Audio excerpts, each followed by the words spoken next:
नन्हा सूरज और उसकी सीख। एक छोटे से गांव में सूरज नाम का एक नन्हा बालक रहता था। सूरज बहुत ही शरारती और जिज्ञासु था। उसे हमेशा नई नई चीजें सीखने और जानने का शौक था।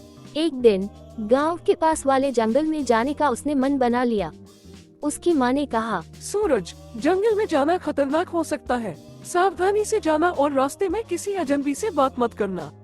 सूरज ने माँ की बात मान ली और जंगल की ओर चल पड़ा। रास्ते में उसने तरह तरह के पशु पक्षी देखे। पेड़ों की हरियाली और पक्षियों की चहचहाहट उसे बहुत अच्छी लगी। थोड़ी दूर चलने के बाद उसे एक चमकता हुआ पत्थर दिखा। उसने सोचा, ये पत्थर कितना सुंदर है, इसे घर ले चलता हूँ। जैसे ही उसने पत्थर उठाया, एक बूढ़ा आदमी वहाँ आ पहुँचा। बूढ़े ने कहा, बेटा, ये पत्थर बहुत खास है। अगर तुम इसे सही जगह पर रखोगे तो तुम्हें इसका रहस्य पता चलेगा। सूरज ने सोचा कि बूढ़ा शायद सही कह रहा है।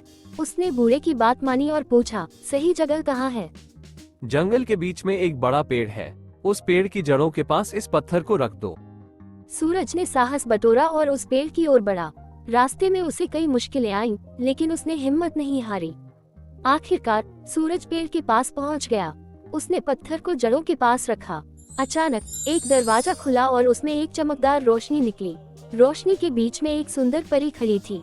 परी ने कहा, सूरज, तुम्हारी साहस और जिज्ञासा ने तुम्हें यहाँ तक पहुँचाया है। इस पत्थर में एक खास ताकत है। इसे सही जगह पर रखने से तुम्हें ये शिक्षा मिलती है कि जीवन में हर चीज का एक सही समय और स्थान होता है। सूरज ने परी की बात ध्यान से सुनी और समझा।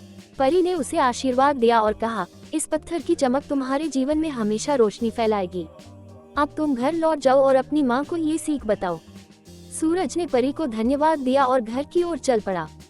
घर पहुंचकर उसने अपनी माँ को सारी कहानी सुनाई। माँ ने उसे गले लगाते हुए कहा, सूरज, तुमने बहुत ही महत्वपूर्ण सीख पाई है। हमें हमेशा सही समय और सही स्थान का ध्यान रखना चाहिए। उस दिन से सूरज ने ये सीख अपने जीवन में अपनाई और हमेशा सही समय पर सही काम करने की कोशिश की।